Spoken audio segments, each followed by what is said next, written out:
सखी। कैसे जइए पियावा के घरवा करवा बड़ी कानई रे सखी। माई बाबू बैठल अंगनवा कोई नहीं जानई रे सखी। माई बाबू बैठल अंगनवा कोई नहीं जानई रे सखी। कैसे जइबै पियावा के घरवा यारवा बड़ी कानई रे सखी। कैसे चढ़बै डोली के भीतरवा यारवा बड़ी कानई रे सखी।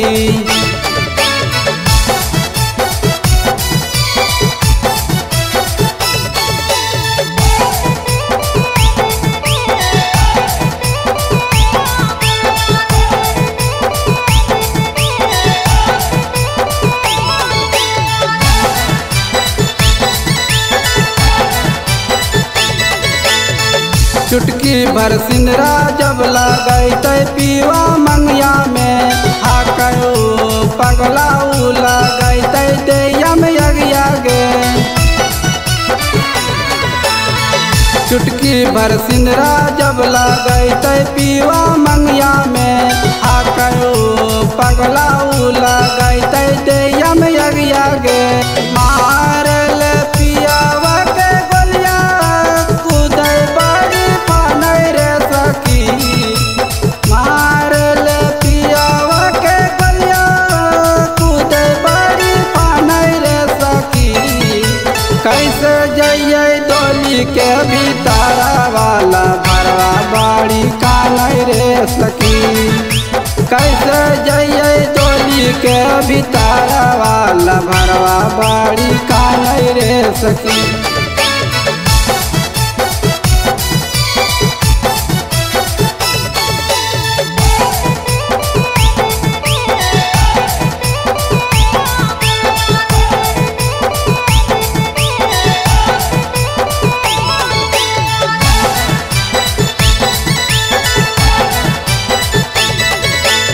ससुरा में जिंदगी भर खुश नहीं रहबै।